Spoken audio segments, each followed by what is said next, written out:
नमस्कार दोस्तों। I hope आप सब लोग ठीक होंगे। मेरा नाम रिया गिरी है। मैं उत्तराखंड मुक्त विश्वविद्यालय में school of computer science and IT department में असिस्टेंट प्रोफेसर हूँ। आज हम जिस टॉपिक में चर्चा करने जा रहे हैं उसका नाम है leadership and decision making in team, यानी टीम में नेतृत्व और निर्णय लेना। तो चलिए इसके लर्निंग ऑब्जेक्टिव्स को समझते हैं। इसमें छात्र ये जानेंगे कि टीम क्या होती है और नेतृत्व यानी लीडरशिप किस प्रकार कार्य करता है। हम विभिन्न प्रकार के टीमों के बारे में चर्चा करेंगे और विभिन्न परिस्थितियों में उनका कैसे उपयोग करें ये जानना सीखेंगे। टीम प्रबंधन और लीडरशिप के बारे में कुछ महत्वपूर्ण अंतरों को हम आज जानेंगे। सफल टीम की व्यवस्थाओं के बारे में हम चर्चा करेंगे। तो चलिए, जैसे कि पिछले व्याख्यान में हम चर्चा कर रहे थे the fundamental of team and corporation के बारे में, तो आज हम समझते हैं लीडरशिप क्या होती है। तो देखिए, लीडरशिप एक ऐसी प्रक्रिया है जिसमें कोई व्यक्ति अपनी टीम को गाइड करता है, उसे इंस्पायर करता है और कॉमन गोल को अचीव करने के लिए उन्हें मोटिवेट करता है। तो एक अच्छा लीडर अपनी टीम के बीच ट्रस्ट बिल्ड करता है और एक पॉजिटिव एनवायरनमेंट क्रिएट करता है। लीडरशिप सिर्फ ऑर्डर देने या कंट्रोल करने का तरीका नहीं होती है, बल्कि ये लोगों को एम्पावर करने के लिए और उनके पोटेंशियल को अनलॉक करने का भी एक तरीका होती है। एक ट्रू लीडर में कम्युनिकेशंस, डिसीजन मेकिंग और इमोशनल इंटेलिजेंस जैसी कुछ क्वालिटी होना बहुत ज़रूरी है। तो अगर मैं इसे आपको एक एग्जाम्पल से समझाऊं, तो जैसे कि महात्मा गांधी एक विजनरी लीडर थे। उन्होंने ब्रिटिश राज से भारत को स्वतंत्र करने का संघर्ष किया था। महात्मा गांधी एक लीडरशिप की क्वालिटी निभाते थे जिनमें सबसे पहले आता है विजनरी। उन्होंने स्वराज यानी स्वतंत्र भारत का सपना देखा था। वो एक मोटिवेटर थे। उन्होंने लाखों भारतीयों को बिना हथियार अहिंसा के मार्ग पर चलने के लिए प्रेरित किया था। वो एक गुड कम्युनिकेटर भी थे। उनका संदेश सादा और स्पष्ट था, करो या मरो। वो हर वर्ग के लोगों को, उनकी भावनाओं को समझते थे। उन्होंने बिना हिंसा के लोगों को एक साथ लाकर एक आंदोलन खड़ा किया था। ये लीडरशिप का असली मिसाल होती है। तो चलिए अब हम जानते हैं करेक्टरिस्टिक्स ऑफ लीडरशिप के बारे में, एक नेता की विशेषताएं यानी उनके कुछ गुण। तो इसमें सबसे पहले हम बात करेंगे विजनरी के बारे में। विजनरी यानी दूरदर्शिता, भविष्य की स्पष्ट दृष्टि रखना। तो एक अच्छा लीडर, नेता क्या होता है, वो दूर की सोच रखता है। वो केवल वर्तमान समस्याओं को हल नहीं करता, बल्कि आने वाले समय में टीम या संगठन कहाँ पहुँचना चाहिए इसका भी वो कल्पना करता है। एक जो विजनरी लीडर होता है वो अपने विजन को टीम के साथ साझा करता है और सभी को उस लक्ष्य की ओर प्रेरित करता है। ऐसे नेता को, उसके पास लॉन्ग टर्म प्लानिंग की क्षमता होती है। उदाहरण से अगर हम इसको समझें तो एक स्कूल प्रिंसिपल जो अगले 5 साल के स्कूल को डिजिटल एजुकेशन में लीड दिलाना चाहता है। अब इसमें सेकंड कैरेक्टरिस्टिक्स जो है एक लीडर का, वो होता है मोटिवेटर यानी प्रेरक। एक अच्छा नेता, उसका जो मुख्य कार्य होता है अपनी टीम को प्रेरित करना होता है। वो टीम मेंबर की क्षमताओं पर विश्वास करता है और उन्हें इनकरेज करता है कि वे अपनी बेस्ट परफॉर्मेंस दें। लीडर हमेशा पॉजिटिव एटीट्यूड बना के रखता है। वो रिवॉर्ड प्रोवाइड करता है, एप्रिसिएशन देता है और सपोर्ट करता है अपनी टीम को, ताकि उनका मोरल जो है वो बढ़ते रहे। अगर इसका एक हम एग्जाम्पल ले तो एक प्रोजेक्ट मैनेजर क्या करता है, वो समय समय पर अपनी टीम की सराहना करता है ताकि उसके जो टीम मेंबर है वो मोटिवेट रहें। अब इसमें थर्ड कैरेक्टरिस्टिक की हम बात करें तो वो है गुड कम्युनिकेटर यानी कि संचार में निपुण। तो इफ़ेक्टिव कम्युनिकेशन लीडरशिप की नींव होता है। इसमें क्या होता है कि एक लीडर अपने विचारों को, लक्ष्यों को, अपेक्षाओं को और निर्देशों को टीम तक स्पष्ट रूप से पहुंचाता है। वो सिर्फ बोलता नहीं है बल्कि वो सुनता भी है। वो एक अच्छा लिसनर होता है, एक्टिव लिसनर होता है, क्योंकि जब आप लोगों की बातों को सुनेंगे तभी जाके आप उन्हें समझ पाएंगे, उनकी भावनाओं को समझेंगे। इसलिए हमें एक गुड लिसनर में, एक गुड लीडर में एक एक्टिव लिसनिंग की स्किल होनी चाहिए। क्लियर और ओपन कम्युनिकेशन से क्या होता है, मिसअंडरस्टैंडिंग कम होती है और प्रोडक्टिविटी बढ़ती है। इसका अगर मैं आपको एक उदाहरण दूं तो एक सीईओ होता है कंपनी में जो हर महीने टीम मीटिंग करके ऑर्गेनाइजेशंस की अपडेट्स को बदलता है और उन्हें साझा करता है। अब इसमें जो फोर्थ है वो है हमारा डिसीजन मेकर, यानी निर्णय लेने की क्षमता। एक प्रभावशाली लीडर जो होता है वो परिस्थितियों का विश्लेषण करता है और सही समय पर निर्णय लेता है। निर्णय चाहे सरल हो या फिर जटिल हो, लीडर को दृष्टि और आत्मविश्वास के साथ एक्शन लेना होता है। वो टीम की सलाह लेता है लेकिन अंतिम निर्णय के लिए स्वयं जिम्मेदारी लेता है। लीडर निर्णय लेते समय तर्क, अनुभव और उपलब्ध डेटा का उपयोग करता है। इसका एक एग्जाम्पल देखिए, वो ये है कि एक बिजनेस लीडर जो मार्केट क्राइसिस के चलते तुरंत स्ट्रैटेजीज को बदलता है और नुकसान होने से बचाता है अपनी टीम या अपने बिजनेस को। फिफ्थ इसमें आएगा एम्पैथी। एम्पैथी मतलब सहानुभूतिशील, दूसरों की भावनाओं को समझना। एक अच्छा नेता जो होता है वो दूसरों की भावनाओं को, उनकी समस्याओं को और उनकी दृष्टिकोण को अच्छे से समझता है और उनका सम्मान करता है। एक अच्छा नेता अपनी टीम के हर सदस्य की पर्सनल और प्रोफेशनल चैलेंजेस में समझने की कोशिश करता है। ये क्वालिटी एक हेल्दी और सपोर्टिव इन्वायरमेंट बनाती है एक वर्क कल्चर में। अगर इसको एग्जाम्पल से मैं समझाऊं तो एक सुपरवाइज़र जो होता है वो टीम मेंबर की पारिवारिक स्थितियां समझकर उन्हें फ्लेक्सिबल वर्किंग आवर्स प्रोवाइड करता है। तो ये एक अच्छे लीडर की कैरेक्टरिस्टिक्स है। अब हम समझते हैं टीम के बारे में कि टीम क्या होती है। A team is a group of individual who come together to collaborate, share responsibilities and work collectively toward achieving a common goal or purpose। यानी कि टीम उन व्यक्तियों का समूह होता है जो एक साझा लक्ष्य यानी कॉमन गोल की प्राप्ति के लिए एक दूसरे के साथ मिलकर काम करते हैं। टीम में हर सदस्य की एक स्पेसिफिक रोल होता है, यानी एक भूमिका होती है और सभी सदस्य आपस में तालमेल मिलाकर कार्य करते हैं।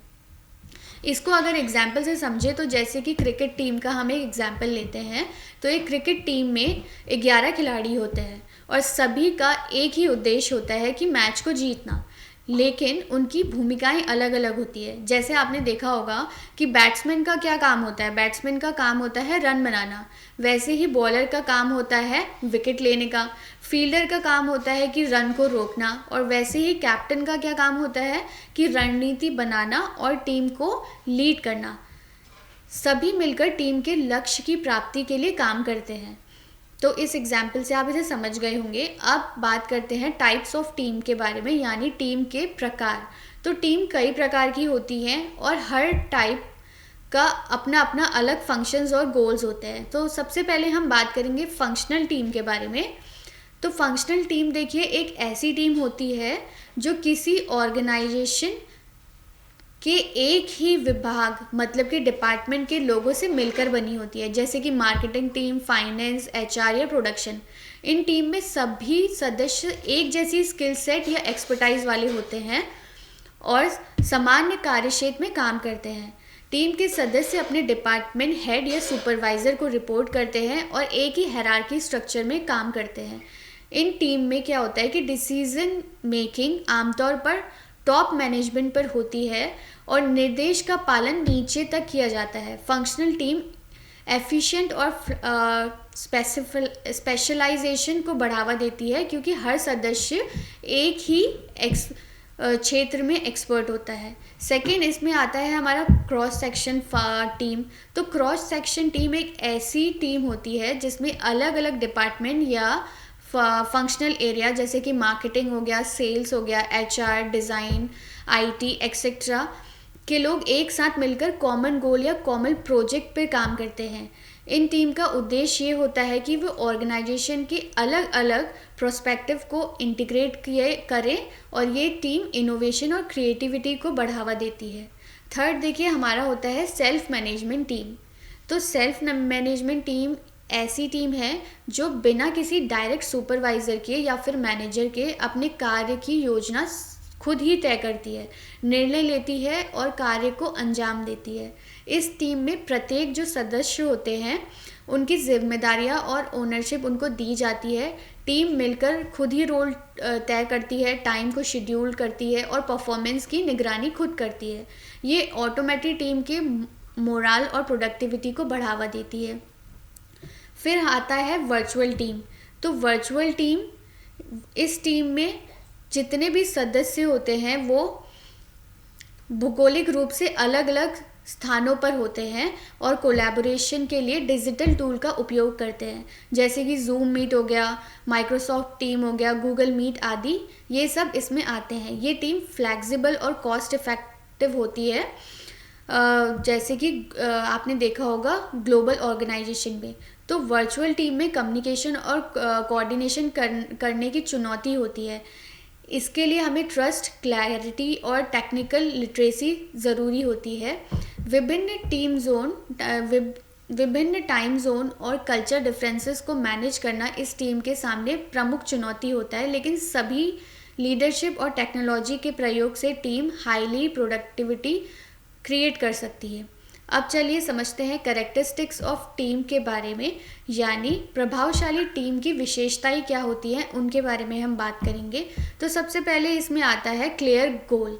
क्लियर गोल का मतलब है स्पष्ट लक्ष्य। तो देखिए, एक सफल टीम का पहला और सबसे महत्वपूर्ण जो गुण होता है वो होता है स्पष्ट और साझा लक्ष्य। टीम को ये स्पष्ट रूप से पता होना चाहिए कि वो किस उद्देश्य के लिए काम कर रहे हैं, यानी कि what are we trying to achieve. जब लक्ष्य स्मार्ट होता है, यानी कि स्पेसिफिक होता है, मेजरेबल होता है, अचीवेबल, रिलेटिव और टाइम बाउंड होता है, तो टीम का फोकस और दिशा जो है वो बनी रहती है। क्लियर गोल सभी सदस्यों को एक कॉमन विजन की ओर प्रेरित करता है। इसके काम में कंसिस्टेंसी और प्रायोरिटी बनी रहती है। अगर इसको एक एग्जाम्पल से मैं आपको समझाऊं, तो जैसे कि एक स्कूल प्रोजेक्ट टीम होती है, उसको पता होता है कि उसे एक टॉपिक में काम करना है, जैसे कि क्लियर एनर्जी अवेयरनेस कैंपेन में। तो वो क्या करती है, अपने डेडलाइन तक उस टारगेट को अचीव करने के लिए काम करती है। अब सेकंड इसमें आता है ओपन कम्युनिकेशन, यानी कि खुला संचार। एक प्रभावशाली टीम में कम्युनिकेशन दो तरफा होता है और ट्रांसपेरेंट होता है। तो टीम मेंबर अपने विचारों को, फीडबैक को और समस्याओं को खुलकर साझा करते हैं, खुलकर उसका डिस्कशन करते हैं। तो इफ़ेक्टिव कम्युनिकेशन से क्या होता है कि मिसअंडरस्टैंडिंग कम होती है और आपके बीच में कोई प्रॉब्लम क्रिएट नहीं होती है। तो इसमें एक्टिव लिसनिंग, रिस्पेक्टफुल टोन और क्लियर मैसेज होना बहुत ज़रूरी रहता है। टीम डिस्कशन में हर समस्या की बात को महत्व दिया जाता है। जितने भी लोग होते हैं सबकी बातों को सुना जाता है, जिससे इन्वॉल्वमेंट ज़्यादा हो और बिलोंगिंगनेस आपकी बढ़ती रहे। उदाहरण से अगर मैं आपको समझाऊं, तो एक सॉफ्टवेयर टीम अपने डेली स्टैंड अप मीटिंग्स रखती है। इसमें हम अपडेट्स को चेक करते हैं, डिस्कशंस करते हैं, जिससे प्रोडक्टिविटी टीम की बनी रहती है और वो अच्छे तरीके से काम करती है। थर्ड इसमें आता है ट्रस्ट एंड रिस्पेक्ट, यानी कि विश्वास और सम्मान। तो एक मजबूत टीम की जो नींव होती है वो होता है ट्रस्ट और रिस्पेक्ट। टीम के सदस्य एक दूसरे की विशेषताओं और विचारों का आदर सम्मान करते हैं। जब ट्रस्ट होता है तो लोग बिना डरे एक दूसरे की कमज़ोरियों को जानते हैं और उसे चेंज करने की कोशिश करते हैं। एक रिस्पेक्टफुल एनवायरनमेंट में कन्फ्लिक्ट भी हेल्दी डिस्कशन में बदल जाता है। म्यूचुअल ट्रस्ट काम का फास्ट ट्रैक करता है, क्योंकि दोहराव और क्रॉस चेकिंग की ज़रूरत उसमें नहीं पड़ती है। अगर इसको एक एग्जांपल से हम जानें, तो एक हेल्थ केयर टीम में नर्स और डॉक्टर दोनों एक दूसरे की स्किल पर ट्रस्ट करते हैं और मरीज़ का इलाज करते हैं। ये टीम वर्क का एक एग्जाम्पल है, क्योंकि अगर डॉक्टर और नर्स एक दूसरे पे ट्रस्ट नहीं करेंगे तो फिर वो किसी पेशेंट का ऑपरेशन या फिर उसको कैसे उसका इलाज करेंगे। इसीलिए ट्रस्ट और रिस्पेक्ट होना टीम में, ऑर्गेनाइजेशन में बहुत ज़रूरी होता है। अब देखिए, बात करेंगे हम लीडरशिप और मैनेजमेंट के बारे में कि लीडरशिप और मैनेजमेंट क्या होता है, इसके बारे में कुछ डिफरेंसेस समझेंगे। तो देखिए, लीडरशिप यानी नेतृत्व और मैनेजमेंट यानी प्रबंधन।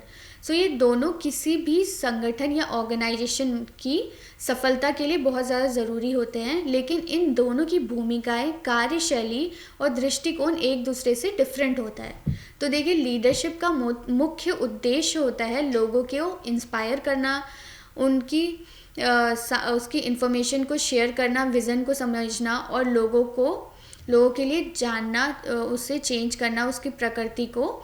एक लीडर टीम के विश्वास और भावनाओं पर काम करता है, वो इनोवेशंस को बढ़ावा देता है, रिस्क लेने से नहीं डरता है और अपने फॉलोअर्स को विज़न के अनुसार आगे बढ़ने की प्रेरणा देता है। वहीं दूसरी ओर जो मैनेजमेंट होता है वो क्या करता है, वो प्रक्रियाओं को और रिसोर्सेज को, टाइम को टास्क के अनुसार संचार करता है। एक मैनेजर की भूमिका होती है कि वो योजनाओं को प्लान करे, उसे ऑर्गेनाइज करे, उसको डायरेक्ट करे और कंट्रोल करे। तो मैनेजर का जो लक्ष्य होता है वो कार्यों को इफ़ेक्टिवली और एक्यूरेट ढंग से करना होता है। तो इसमें मुख्य अंतर ये होता है कि जो लीडर रहता है वो सही कार्य करता है और जो मैनेजर होता है वो कार्य को सही ढंग से करता है। तो देखिए, लीडरशिप में इनोवेशन, इमोशनल इंटेलिजेंस और लोगों को जोड़ने की कला प्रमुख होती है, जबकि जो मैनेजर होता है उसमें प्रक्रियाओं को बनाए रखने की, निगरानी करने की और समय पे लक्ष्य प्राप्त करने की अहम जानकारी होती है। हालांकि आजकल की तेज़ी से बढ़ती हुई दुनिया में ये अवश्य आना चाहिए कि एक अच्छा नेता कुछ मैनेजमेंट स्किल्स को सीखे और एक जो मैनेजर है वो कुछ लीडरशिप की स्किल्स को सीखे, ताकि दोनों मिलकर अच्छे से काम कर सके। अब हम जानेंगे कुछ लीडरशिप के स्टाइल्स के बारे में। तो डिफरेंट स्टाइल्स होते हैं लीडरशिप के। पहले जो हम स्टाइल के बारे में डिस्कस करेंगे वो है ऑटोक्रेटिक लीडरशिप, जिसे हम हिंदी में बोल सकते हैं तानाशाही नेतृत्व। एक ऐसा लीडर होता है इसमें जिसमें सभी डिसीजंस का कंट्रोल केवल लीडर के हाथ में होता है। इस शैली में नेता अपने मर्जी से डिसीजन लेता है और टीम के सदस्यों की राय या सुझावों को ज़्यादा महत्व नहीं देता है। ये एक टॉप डाउन कॉमन स्टाइल होता है जहां आदेश केवल ऊपर से दिए जाते हैं और नीचे के लोग केवल उसका पालन करते हैं। इसमें लीडर और सब ऑर्डिनेंस से केवल काम करवाया जाता है, लेकिन उनकी डिसीजन प्रोसेस में उन्हें शामिल नहीं करवाया जाता है, क्योंकि इसमें जो डिसीजन होते हैं वो सिर्फ एक तरफा होता है जो लीडर लेता है। सेकंड इसमें क्या है, डेमोक्रेटिक लीडरशिप, जिसे हम लोग नेतृत्व कहते हैं। एक ऐसा नेतृत्व या लीडर जिसे डिसीजन लेने की प्रक्रिया में टीम के भी सभी सदस्यों को शामिल किया जाता है। इस शैली में नेता टीम के लोगों से राय लेता है, उनके विचारों को समझता है और फिर उनसे इनपुट के आधार पर अंतिम निर्णय लिया जाता है। इससे पार्टिसिपेटिव लीडरशिप भी कहा जाता है, क्योंकि इसमें हर सदस्य को अपने विचार और सुझाव देने का अवसर मिलता है। ये शैली खासतौर पर क्रिएटिविटी और इनोवेशंस को बढ़ावा देती है, क्योंकि टीम के हर सदस्य को अपने विचार रखने की इसमें स्वतंत्रता होती है। अब हम इसमें बात करेंगे लेजियर लीडरशिप के बारे में। ये नेतृत्व शैली है जिसमें नेता अपनी टीम के पूरा कंट्रोल और फ्रीडम देता है। सारा कंट्रोल उसकी टीम में होता है। इसमें नेता कम से कम इंटरफेयर करता है और टीम और उनके फैसले खुद लेने को टीम से कहता है, जिसका मतलब ये होता है कि टीम के सदस्य अपने कामों को खुद संभालते हैं और नेता केवल जब ज़रूरत पड़ती है तो उसी टाइम पे उनको मदद करता है या उन्हें सही रास्ता दिखाता है। तो ये शैली तब काम आती है जब टीम में ऐसे लोग हो जो बहुत कौशल हो, खुद से काम करने वाले हो और स्वतंत्र हो, जो बिना किसी निगरानी के अच्छे काम कर सकते हो। इस तरीके की टीम इसको हम कहते हैं। तो देखिए, अब हम आज के टॉपिक में कुछ लर्निंग आउटकम्स को डिस्कस करेंगे। इस लेक्चर को पढ़ने के बाद जो हमारे लर्नर्स होंगे वो ये जानेंगे कि प्रभावी नेता किस तरीके का होता है। वे ये समझेंगे कौन सी टीम किस परिस्थिति में सबसे अधिक प्रभावी होती है और विभिन्न परिस्थितियों में टीम का सही उपयोग किस तरीके से हम कर सकते हैं।